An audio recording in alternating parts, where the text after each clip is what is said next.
going to throw. One-on-one. Davis has it. Touchdown. Carolina wins. Carolina is the Coastal Division champion. Javonte Williams to the left of Howell. He'll send him out into the flat right side. Howell looking, standing tall, lets it go. Man there. Touchdown! Touchdown, Carolina! The pistol. Jackson behind him. Hands off to Jackson. He tried a jump pass, and it's intercepted. Surratt intercepts it. Holy cow, Carolina's going to win. And off to Javonte Williams again. Pops it to the left. Javonte leaps over a man, crosses the 50, trucks over a defender, spins by another. Goodness gracious, he's down to about the 15, and he did absolutely everything in one carry. Here's the shotgun snap to Aguilar. Drops back. Pressure coming. Aguilar floats it up. Incomplete. No flags. Head on back up the mountain. Carolina wins it in double overtime. Loftus out of the shotgun. Throws to the end zone. Incomplete. Incomplete. The bell belongs to us. Carolina wins it. 47-45 in double overtime. Bernard fields it at the 26. Heading to the far side.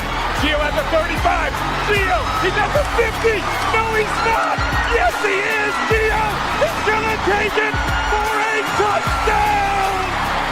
Are you kidding me?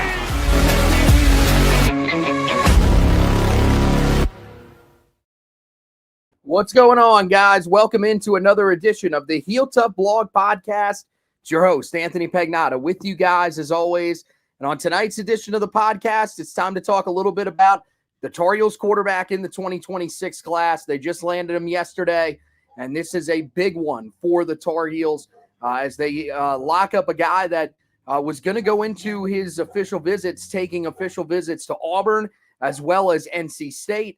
And so they get a win not only in-state against their in-state rival, but they go into the state of Georgia and pull out a big commitment from a guy that is going to one of the top schools in the country and one of the areas that Auburn has done a really good job of recruiting in years past. So we'll talk about him, how important it is for Carolina in this class. And then we have to talk about the class as a whole. Where does this class sit? Because there are some differing opinions. There are a lot of people that believe that if you go off the recruiting ranking, that Carolina's in a great spot. And so far, it's kind of hard to argue with that.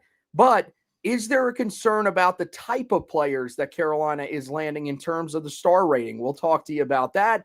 And then at the end of the program, we'll have Josh Marlowe hop on with us. He's going to talk to us a little bit about Mack Brown's comments and what he said about the current state of the program. Are we seeing a little bit of sour grapes from Mack Brown, or what do we make of this? Does he bring up some fair points? But let's start with Travis Burgess and just what he brings to the table. And Zack, I think this is a guy that Carolina really wanted. They knew they had to go out and get in this class. And it feels like this was really the last quarterback that they had a shot with. Landon Duckworth is a guy that I know some people may have been holding their hopes out for. He's a high-end 4-star, but he is pretty much down to either Ole Miss or South Carolina. It did not look like Carolina was going to get an official visit there. And so they needed to do something. And this was the guy that they pivoted to probably about a month and a half ago. And, you know, this was one that Carolina knew they were going to have a battle on their hands with Auburn and NC State battling for him. NC State sort of jumped into the running a little bit later, but they became a very serious contender. But Carolina, just a day after Sam Spiegelman had talked to Travis Burgess, and Burgess said, look, I'm down to 3. I'm focused on these 3 schools, and this is going to be where my recruitment lies, is going to be based off of these visits. Everyone is very even right now. One day later, Carolina ends up landing his commitment. So who knows what happened in that time, if Carolina called up that NIL offer or what. But Carolina, as a result, has their quarterback in the 2026 class. And now Zack can feel secure about where this class is at now that they've got the one piece that we feel like just about every class needs to be built around. Yeah, absolutely. I mean, there's no other way to spin this as anything other than an unequivocal win for Coach Belichick and for, this new regime in Chapel Hill. I mean, like you said, this is the, often the most important piece in any recruiting class is your quarterback. That's one of your biggest guys, not only just because of the value of the position, but also because those guys, more often than not, are leaders in the recruiting class.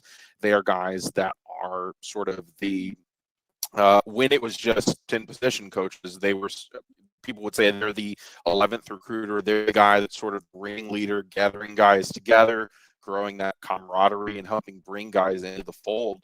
So to have a quarterback committed, especially before we see this sort of summer official visit season start, we'll see, how many times he's able to make it to campus and be a factor there. But I think that's huge for the recruiting that they will do here going forward into June and July. And, we'll see sort of what they can add specifically on the offensive side of the ball to sort of go around Burgess as now the centerpiece of the recruiting class. Yeah, and I think that's going to be the key thing. I mean, Burgess is definitely a guy that's as good as advertised. I watched his film last night, and I think he is exactly what Carolina is looking for. You look at the arm strength that he brings to the table. It fits what Carolina has gotten these last few times that they've gone out and looked for a star quarterback. In Sam Howell, in Drake May, even Jacoby Criswell was a guy that had a really strong arm when he ended up coming to Carolina. To his, detriment, I think the issue was that there wasn't a lot of deep ball accuracy. Not something that you have to worry about with Burgess. Love the deep ball accuracy that he brings to the table. This is a kid that, has all of the intangibles, everything that you look for on the surface. Strong arm, has the frame at 6'5" and 210 pounds. All that's perfect. Now the question is what about all the other stuff? How is the accuracy? How is the ability inside the pocket?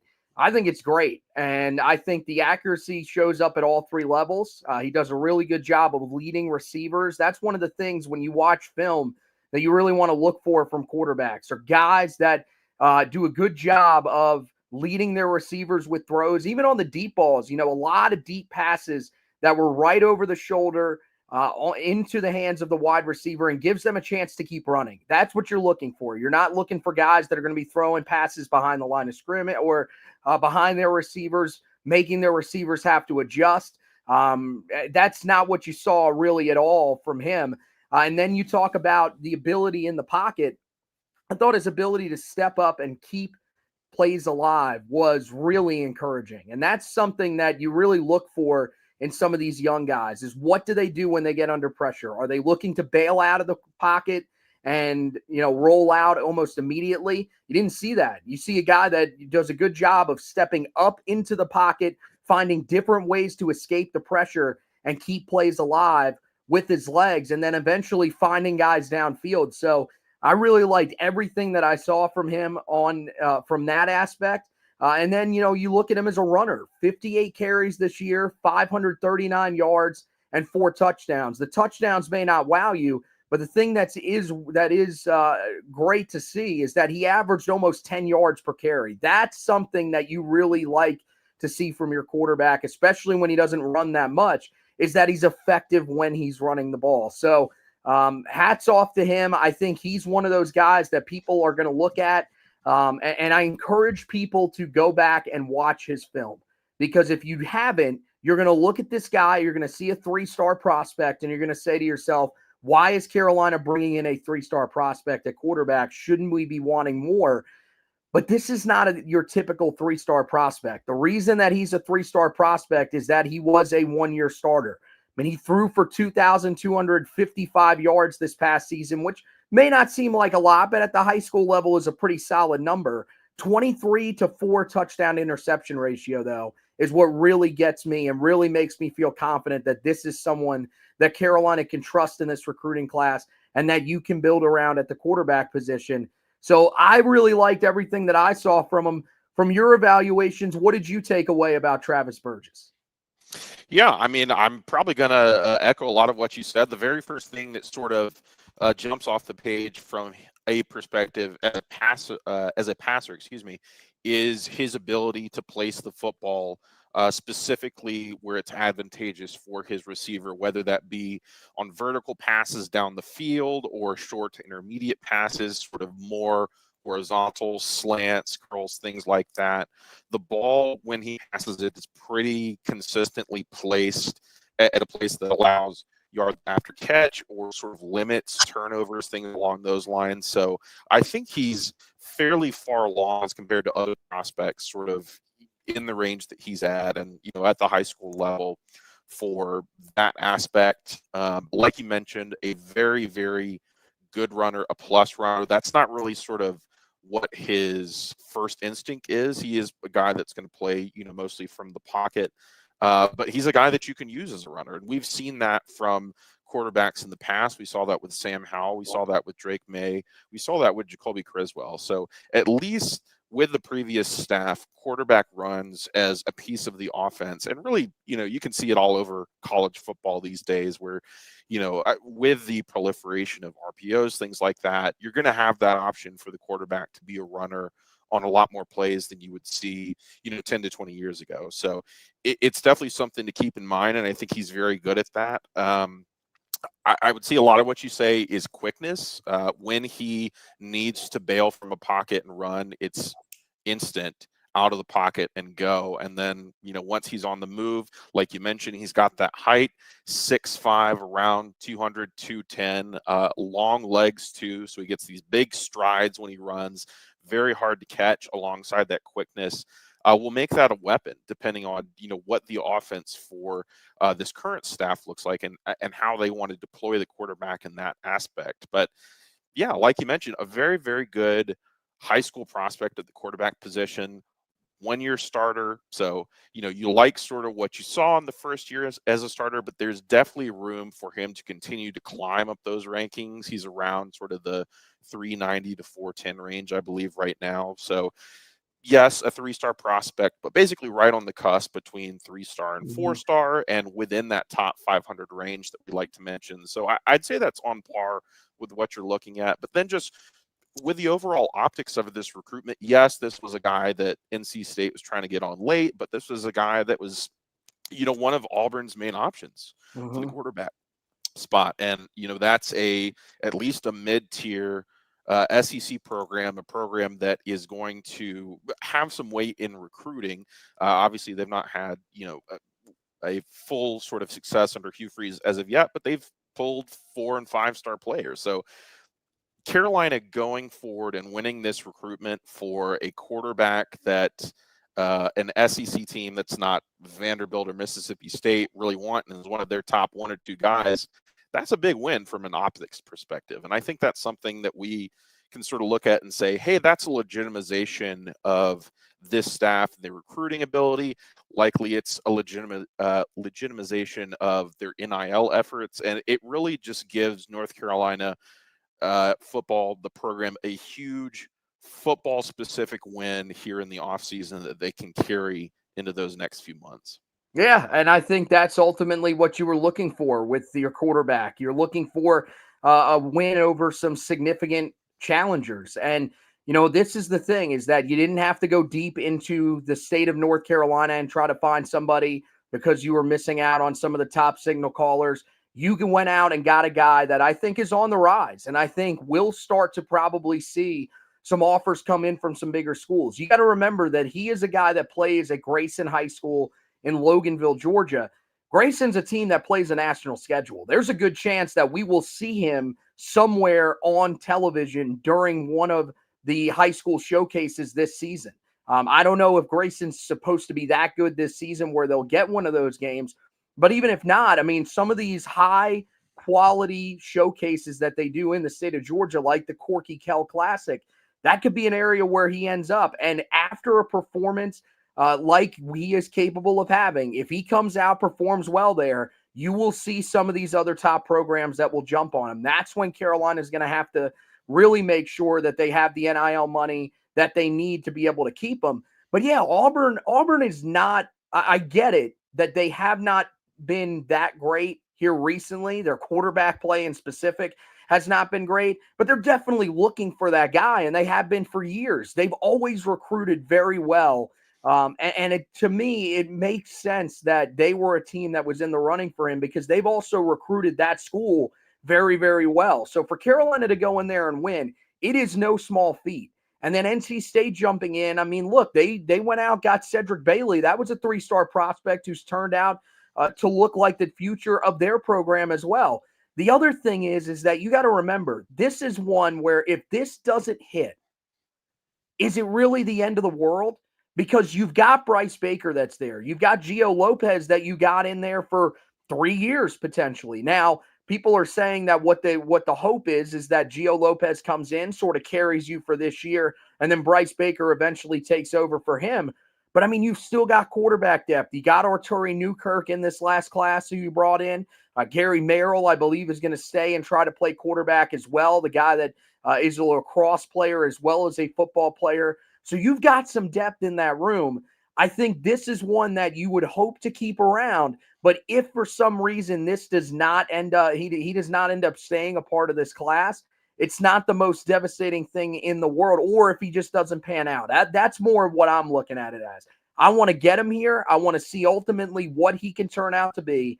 But if he doesn't pan out and Bryce Baker turns out to be a superstar, I don't think we're having this conversation moving down the line. And, you know, this staff, the thing that you got to remember with this staff as well right now is that they're having to put together this class before even coaching a game. There is no way for you to know what philosophy they are putting out there. And so you are trying to get guys to simply commit to an idea. That's a really tough thing to do. And the fact that they've already been able to get this many guys to commit and to get their quarterback, I think is huge. Now let's talk about the recruiting class as a whole, because again, there are some people that think that Carolina is doing a really good job in this recruiting class. They've already got 15 commits. It's a class that ranks inside of the top 15 in the country, according to 24/7 Sports. I was 14th as of yesterday. I don't think it's changed as of today.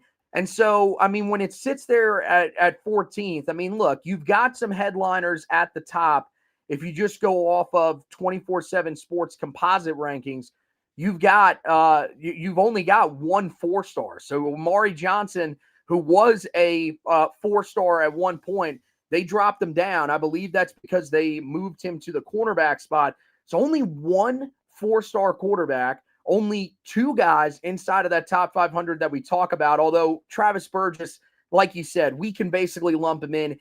Hell, he's 501 on this list. I think we can give him a little bit of grace. But I mean, I look at some of the other guys that Carolina has landed here recently. Jimmy Frisco, Alo Sulafau, who I really like a lot. I think he's a guy that, you know, may not necessarily be getting the type of the type of hype that he should be getting. And same thing with a guy like Darian Kirksey out of Mississippi. I mean, there are a few guys that Carolina has landed here since the last time that we were on, Zach, that I think are a lot better than their recruiting rankings would say, and probably should have you feeling pretty decent about where this class ultimately is.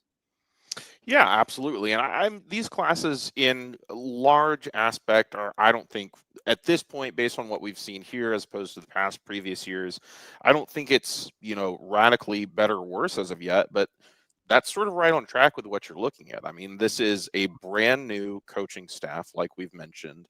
They've not coached a game. They have nothing in college. A lot of these guys don't really have a lot of college experience in the coaching staff aspect that they can point to and say, you know, this is what I did at this level. You've got some NFL guys, you've got some former analysts or things along those lines in more support roles, but a lot of these coaches that you now have don't have a lot of that sort of track record at the college level that they can really point to. So there is that sort of disadvantage, at least at the moment, that they're fighting against, as we've mentioned.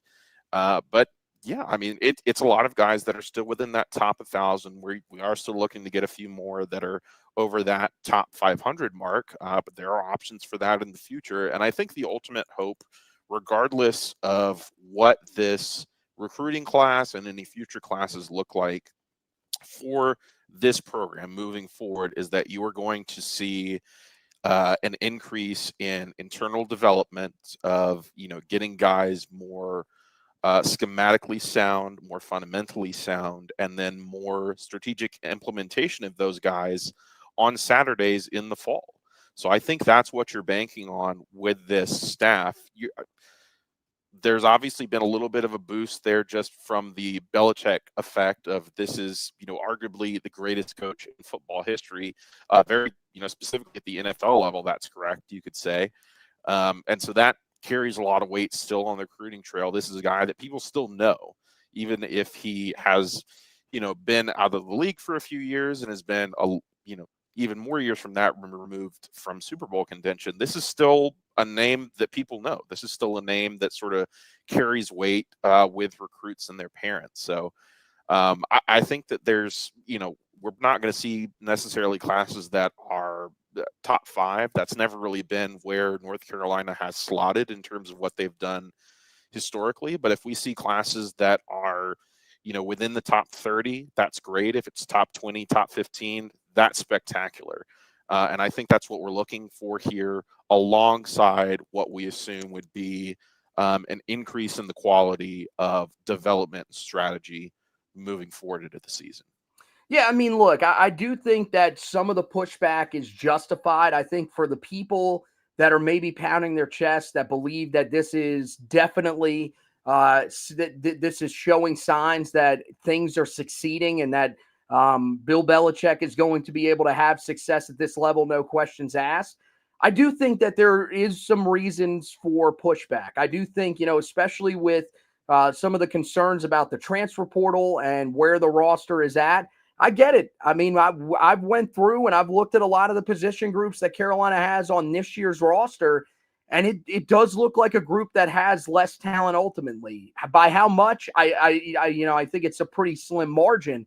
But I do think that you were expecting, I think many people were expecting that this group would be able to come in and bring in a transfer class that was one of the better ones in the country based off the number that we were told was being sunk into NIL and, the prowess of having NFL guys. I think the same thing is being sold on the 2026 recruiting trail. But, I mean, to me, I think it's incomplete at this point. I think you have to see where it goes from here. And I think you've got a huge month coming up here, starting on May 30th, all the way through that weekend of June 20th.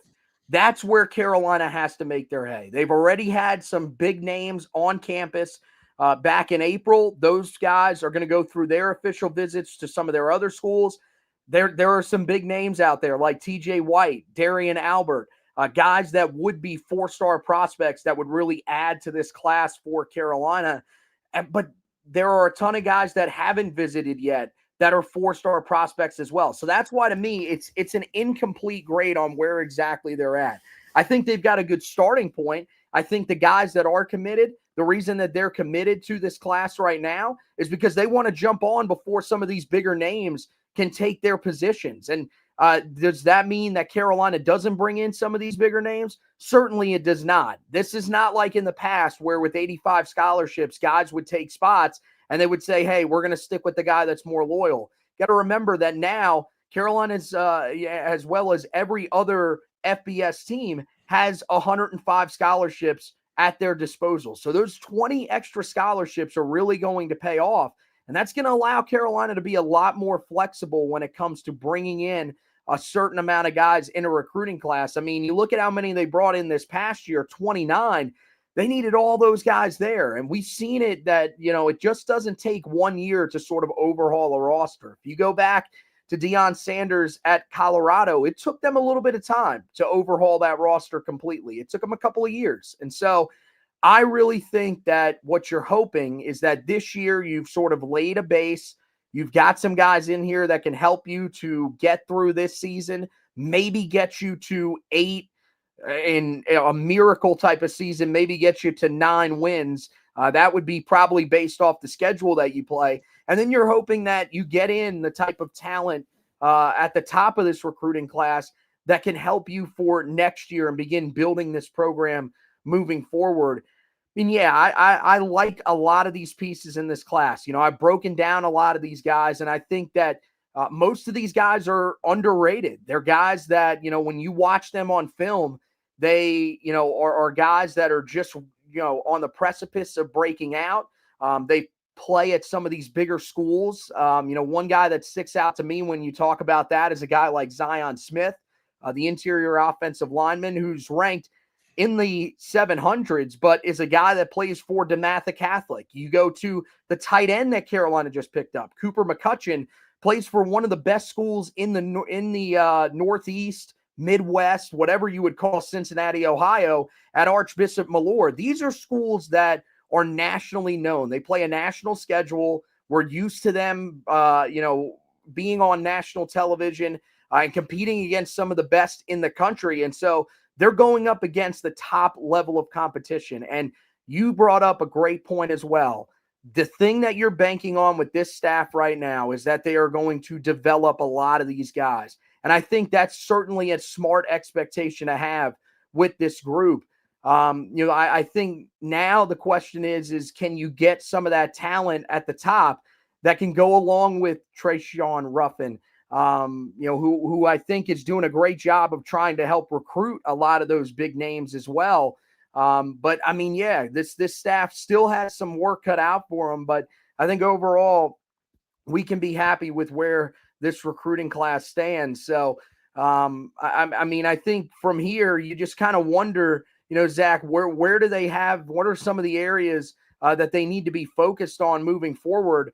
I think for sure, one thing that they want to do, they've already got one running back committed in the class. It's very clear that they want at least one more running back. But the biggest thing to me that they've got to continue to recruit is that defensive line. I know the offensive line, people will look at that, especially with some of the veteran guys that Carolina is going to lose after this season that they brought in from the transfer portal. Already 2 interior offensive line commits. I think those are probably the 2 areas that you look at right now, Zack, and say this group needs to continue to recruit hard because the trenches are the areas that still need the most upgrading, even on this year's roster, but especially moving forward.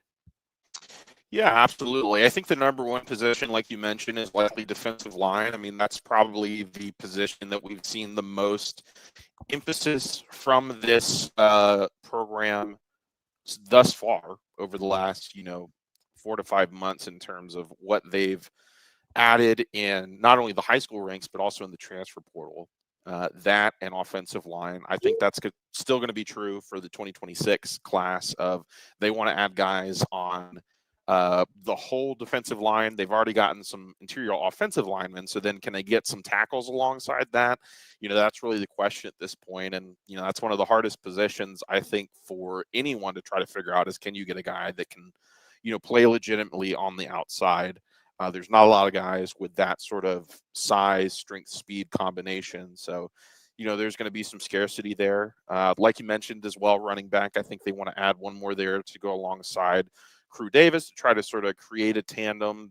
They've added some guys. They added, a couple incoming freshmen in the spring as well. But I think overall, sort of to tie a bow on what we've mentioned previously, I would like to see them get a few of these, whether that be top, 500, 4-star, 5-star, if you can get it, guys in the class just to build some momentum, to have some good sort of buzz around the program. And you don't want to get recruiting wins simply for, other people to look at. You want to get them for your own program and you want to build off that. But just to sort of build something for this program to say, hey, we're here. This is legitimate. This is an operation for future recruits, not only for this class, but for 2027, 2028 to say, hey, this is a place that you want to be. This is a place that is sort of styling itself as an NFL development program by one of the guys that knows, better than anyone in the world how to develop guys to get and play at a high level in the NFL. So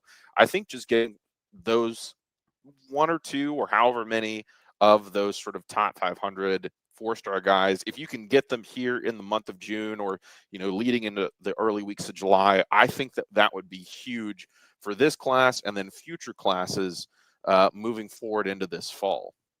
Yeah, I mean, and I think That's really the hope, is that this staff continues to hit that recruiting trail hard. In terms of some of the names that you should be familiar with here for that first group that's going to be visiting campus officially on May 30th. You've got the 4-star defensive lineman target Dylan Berryman out of Monroe, Louisiana.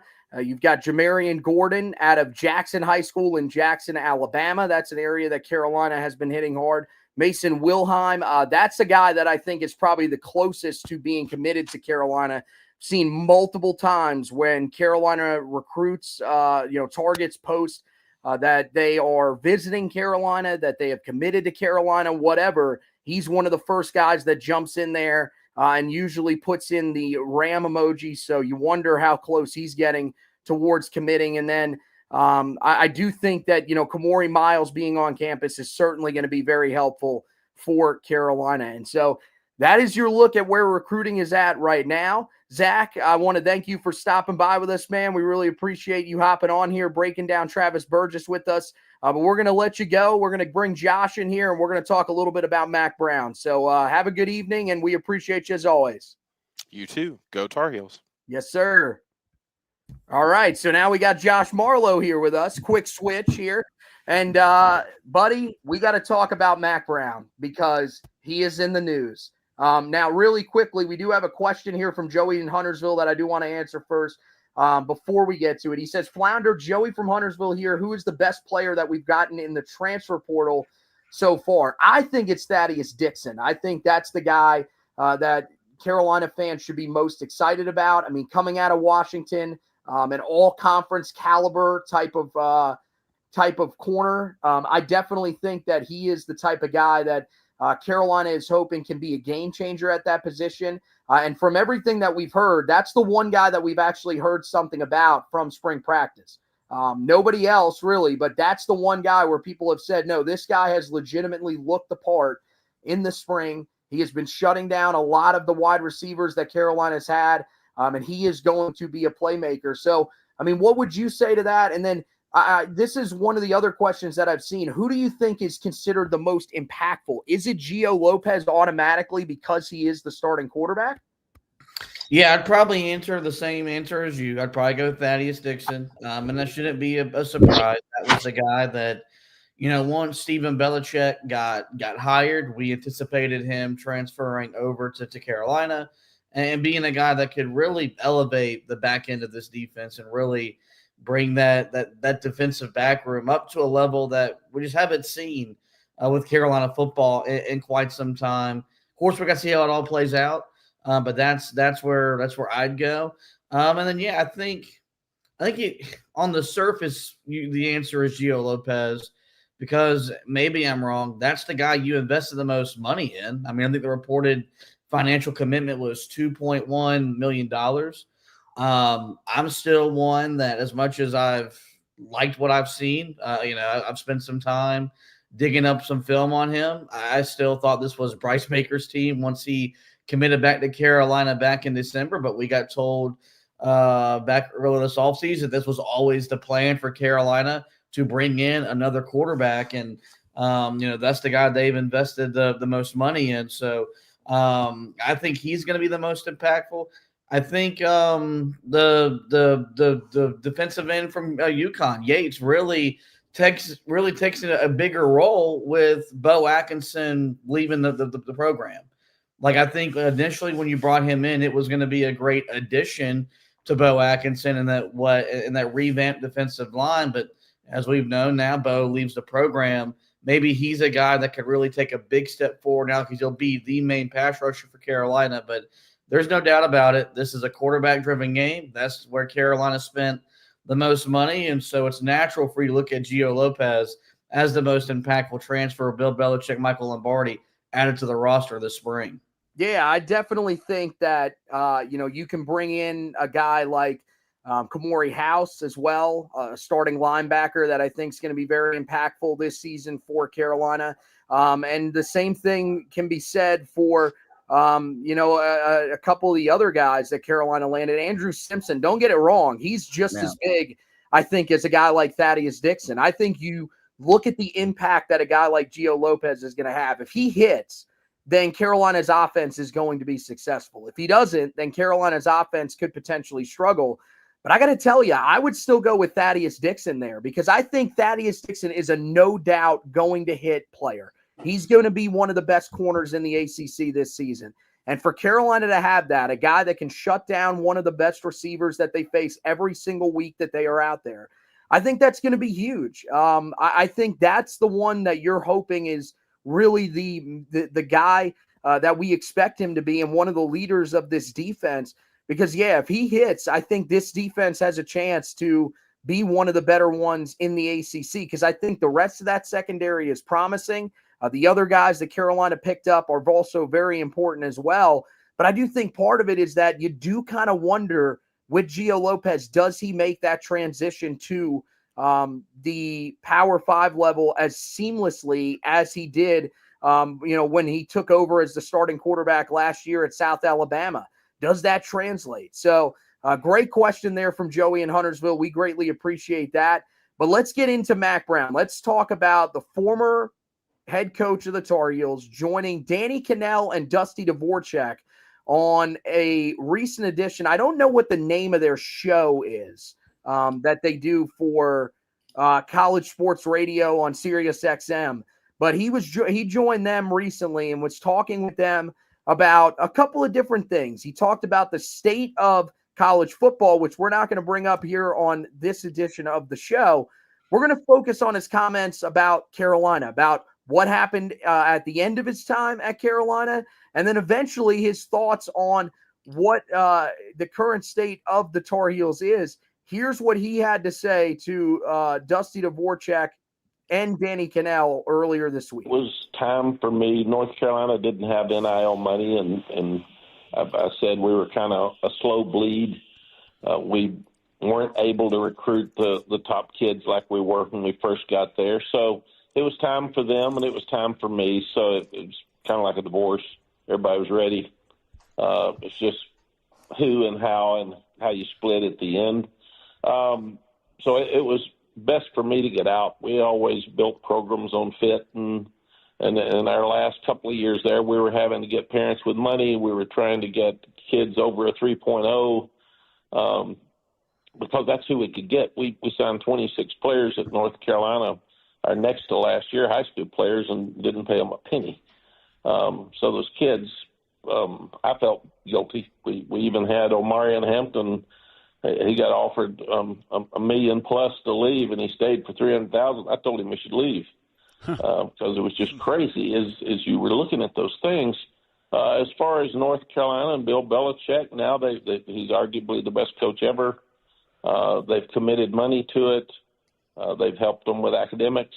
They've lowered those standards some, so there's absolutely no reason that they shouldn't be successful. And anymore, they've changed the roster. I think they've signed maybe 60-something new transfers. So you've got a chance to succeed at the highest level, and I expect them to do that, and I'm proud for them. It was time. Okay, so, yeah, he clearly, I think, with a thinly veiled shot at Carolina there at the end, whether there was intent behind it or not, I think that was clearly a little bit of a backhanded compliment that, they have lowered the standards and that's what's going to allow them to succeed and that he expects them to succeed. The fact that he says that he's proud for them, I don't know about that. I think he's proud for some of the guys that are on the roster here still. I don't think he's going to hold any ill will towards Bill, but I do think that this is a guy that you can tell is still feels a little spurned by the athletic department, still feels like this should be his program, that he would be able to coach here. So what do you make of these comments from Mack Brown? And do you think that Carolina fans have a right to be angry at the former head coach? Angry might be too strong of a word. You should feel some type of way because he feels some type of way.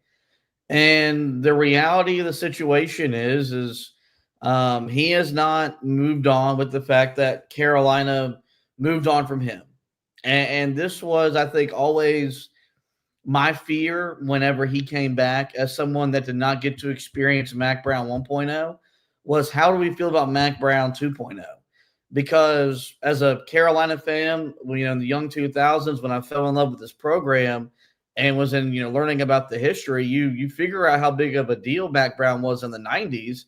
And then you find out how many people never forgave him for leaving, even though he left to go to Texas. In some people's minds, the best job in not only college football, but in all the college sports because of the money, the resources that program has at its disposal. I always wondered, how do we feel about Mack Brown when his time came to an end? I always thought we could really celebrate, which to this date, the best program in program history is. And right now we can't do that because of comments he made in his final season on the sidelines and comments he's made now in the last 6+ months, not being Carolina's head coach. And you got to remember, in this last time he met with the media, when we pretty much knew, because he got fired earlier in the week, he said that, the administration was interested in winning football games and he was interested in saving lives. That was a real quote this man said publicly out loud, which was, just another quote he said last year that just made you scratch your head, because when Carolina's season fell apart, he was not the strong force you thought this veteran coach would be. He basically threatened to quit on his team in the middle of the season, among other things that he did. So you should feel some type of way because he certainly feels some type of way. And I think it's going to be a couple years before we see Mack Brown back in Chapel Hill being celebrated and being honored for all the great work he did in his 2 different stints in Chapel Hill. I think that you should feel some type of way, but the way that you should be feeling is not angry. You should be feeling sad. You should be feeling sad that the greatest coach in the history of this program is not going to be able to be honored, because it's not happening. It's not going to happen. He's not going to let it happen. But not as long as Bubba Cunningham is the athletic director. And I know that there were the rumors that Bubba could go to Michigan State. And who knows, that could still be on the table. I don't know where Michigan State's athletic director search has gone. So that could certainly be something that still happens. If it does, then yeah, maybe Mack Brown does end up coming back and is a part of this program moving forward under a new athletic director. With Bubba Cunningham in place, this is not going to be a guy that's going to be around the program. He has some sort of feelings, some ill will towards Bubba for how everything went down. And I mean, look, to a certain extent, I get where he's coming from. I understand that. That's the thing that I want to convey to people. I understand where he's coming from, but at the same time, I don't agree about the way that he is going about this. He has the right to feel like he has been done wrong. He has the right to feel like he is a guy that if he was given the same opportunities that Bill Belichick was given, he would be able to succeed. Now, do I think that's necessarily the case? I don't think so, because I think you saw what he did with the talent that was here. You had 2 of the best quarterbacks in program history. You had some really good defensive talent that just wasn't developed and never turned out to be all that great. You had an iconic running back, a few iconic running backs, and Michael Carter, Javonte Williams, and then eventually on to Amari and Hampton. The talent was there. It was just that it was never developed the right way. And that's what we talked about over the course of these last few years, was that the talent wasn't developed and that on game day, Mack Brown just wasn't the guy that you wanted on your sidelines. He was a guy that you wanted Monday through Friday because he would recruit his tail off. He would bring in the talent and he would tell you everything that you wanted to hear.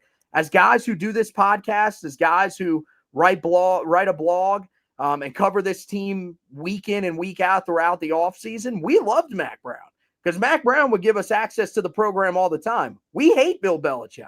We hate the way that Bill Belichick goes about things because we have nothing. We can't tell you how guys are performing in spring camp. I told you Thaddeus Dixon was the one guy that we told you was performing well in spring camp.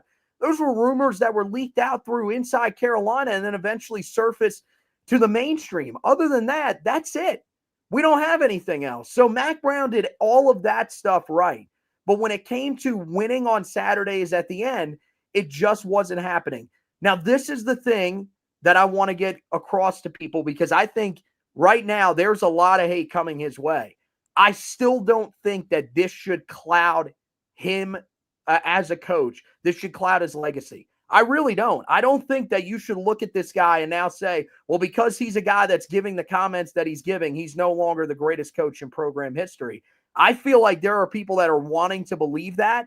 I mean, I had a guy that told me earlier today that this is a guy who needs to, an old guy who just needs to shut his mouth because he failed miserably his second time around at Carolina.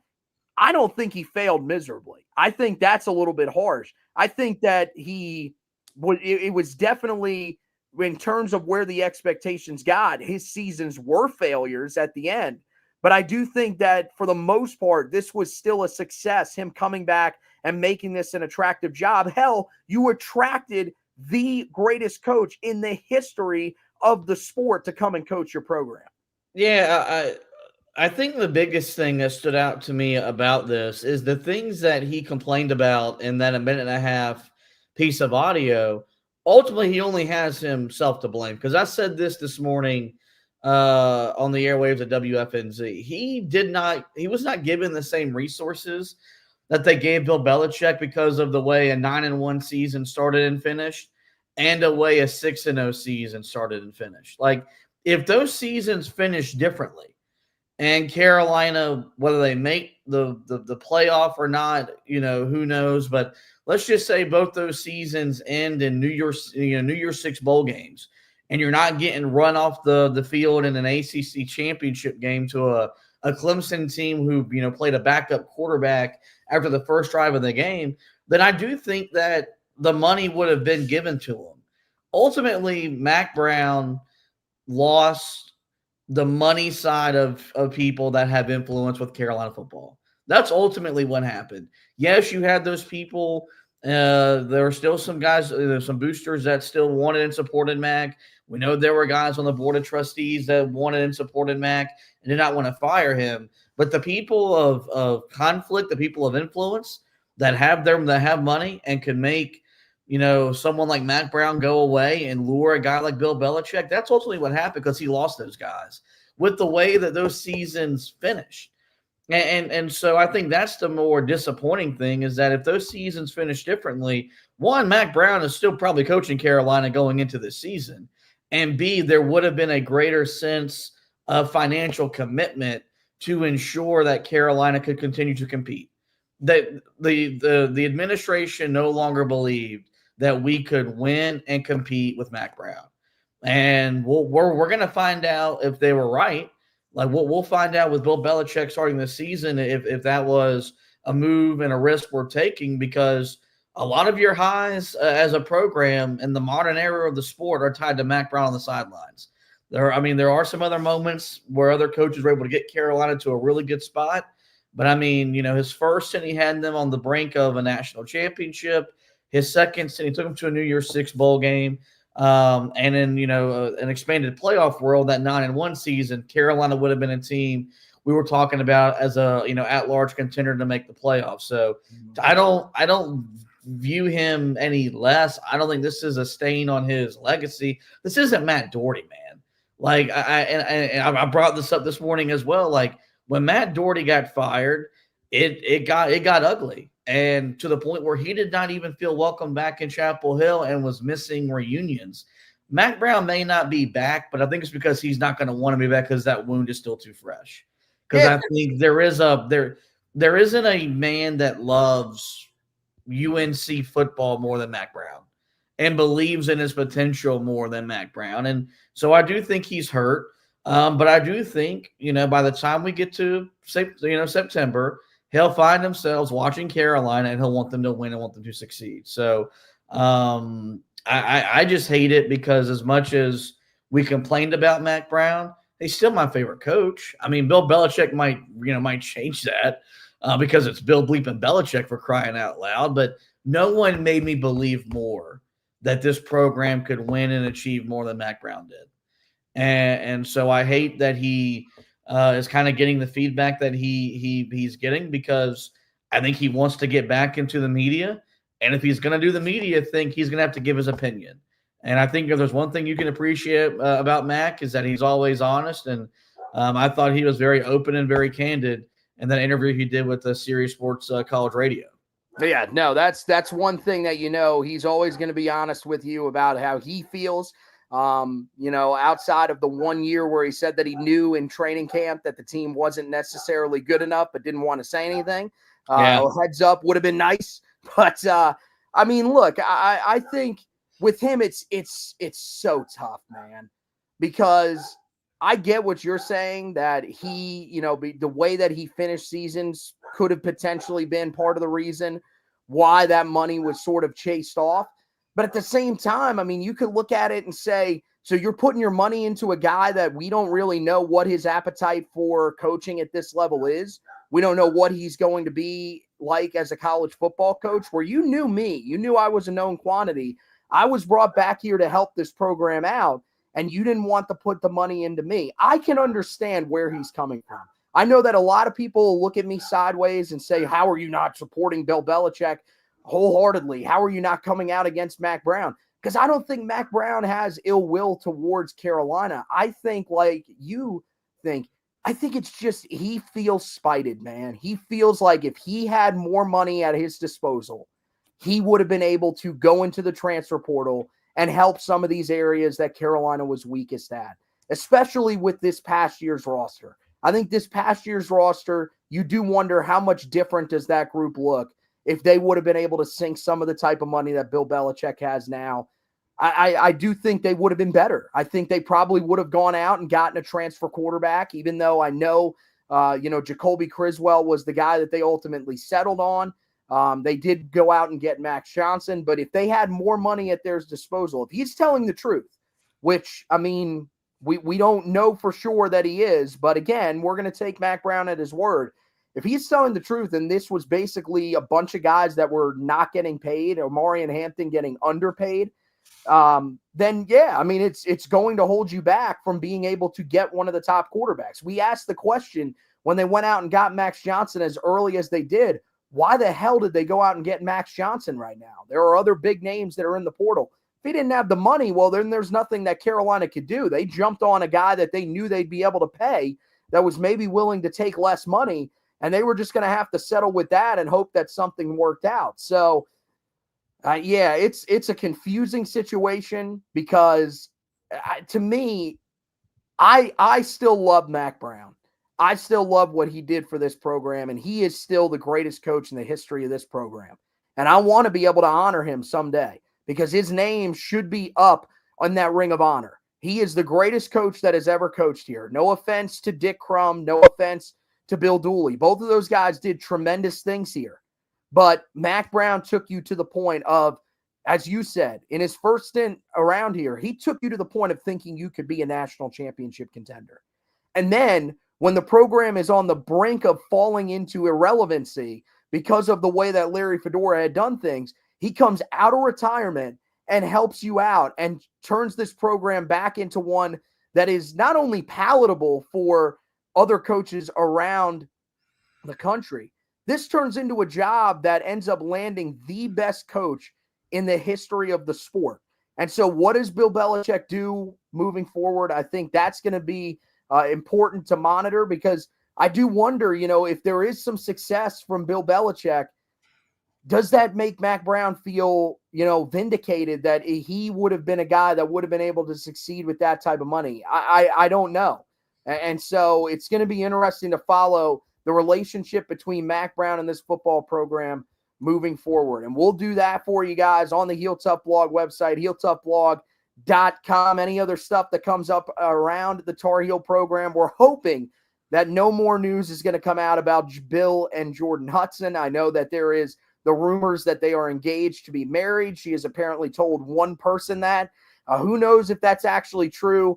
But hey, if you want wedding coverage, we'll give you wedding coverage here on the Heel Tough blog. But in all seriousness, on the field, any news that comes out around the program, we will have you covered. Of course, last week we had you covered when there was news about Max Johnson getting back on the field, doing some workouts and everything like that. So go back and read that article. But the main thing that we're hitting on right now, guys, is the recruiting. You heard it on earlier on in this edition of the podcast. We were talking about that 2026 class, about the commitment of Travis Burgess. Make sure you go back, read about Travis, learn a little bit about him, because this is a kid that I think is definitely underrated by the recruiting sites. And I break down his film for you guys on the website. So make sure you go check that out. We're going to have updates on what's going on with one of the other Tar Heel targets in this class, a 3-star defensive lineman, Manoa Fapusa. He narrowed down his list, so we'll have that update for you. Carolina also landing on the official visits list for one of the top wide receivers in the 2026 class. So we've talked about these headliners. Carolina's getting ready to bring some of these guys on campus. So find out when that guy will be on campus, who it is as well. Those articles will be up here. We'll have one later on tonight and then one early tomorrow morning for you guys to check out on the website. So make sure you're keeping up to date with all that. And then, of course, on the basketball side of things, any other movement from Carolina, I know that Tar Heel fans are begging for something to happen right now because the rivals, Duke, they landed Dame Sarr today. Meanwhile, NC State landed Darian Williams, the transfer from Texas Tech. So now people are demanding that Carolina do something. We feel like there's at least one more move still coming for Carolina. So we will keep you up to date on whether or not that move actually happens. And, of course, any of the other offseason storylines around Tar Heel basketball will have you covered. The best way to do it, check it morning, afternoon, and evening for any of the latest news on Tar Heel football and basketball, as well as the latest opinions, as well as we do have an article up there about the Mack Brown stuff if you guys want to take a look at that when you're there on the website. Other thing that we hope that you do is head over to Twitter. Go over to our Twitter page at Heel Tough Blog. Give it a follow. Turn on the post notifications, because when you do that, that means that anytime that we have an edition of the podcast that we retweet, any article that gets tweeted out, all that stuff comes directly to you. You'll get a notification in Twitter that tells you, hey, there's something new up from the Heel Tough Blog boys. We wanted to go jump on that as soon as possible. So make sure you do that. That would help us out a lot. And if you could also go over to the Facebook page, give us a like over there. We greatly appreciate that as well for those of you that are watching us on Facebook. But that's going to wrap it up for tonight's edition of the podcast. Want to thank Zach and Josh for hosting with me. Want to thank you guys for watching and listening. And as always, go Tar Heels.